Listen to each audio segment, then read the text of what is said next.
Hello friends, நீங்கள் பார்த்து கொண்டிருப்பது ஷேடோ ஃபிஷி. நாம் இன்றைக்கி என்ன பார்க்க போகிறோம்னா, நாம் கப்பீஸ் வண்டி இருக்கிறோம் ஃப்ரெண்ட்ஸ். இதான் அந்த கப்பீஸ். நான் இது இம்பார்ட்டன் கப்பீஸ் அண்டு நார்மல் கப்பியும் இருக்குது. இது நான் எங்களோட ஊரில் இருக்க மல்டி ஃபார்ம்ன்ற இதில் வாங்கினா. இது நான் செட் பண்ணி நான் அக்யூரியம். இப்படி நீங்களும் டேங்க் செட் பண்ணலாம். செட் பண்ணுறேன்னா நான் செட் பண்ணியும் தரலாம். இந்த ராக்ஸ் கல்லுக்குள்ளே ஃபிஷ் போய் வரும். இப்படியாண்டா இந்த பெப்பெல்லாம் இருக்குது, என்னட்ட மண் எல்லாமே சேண்ட் எல்லாமே இருக்குது, செட் பண்ணி தரலாம். நீங்கள் நம்ம சேனலை லைக் சப்ஸ்கிரைப் பண்ணுங்கள். வர கப்பீஸ் பற்றி நான் ஒரு இது போடுறேன். வர எங்களோட ஒரு பெரிய தொட்டி இருக்குது, அதுக்கு கணக்கு ஃபிஷ்ஷஸ் எல்லாம் வச்சுக்கன்னு பாருங்க.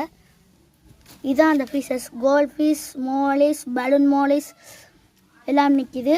சீப்ரா நிற்கிது. சீப்ராலாம் நிற்கிது ஃப்ரெண்ட்ஸ். இப்படி ஃபிஷ்ஷஸ் வேணுமென்னு சொல்லுங்கள், நான் சேல் இருந்தால் சொல்கிறேன். தேங்க்யூ, பாய்.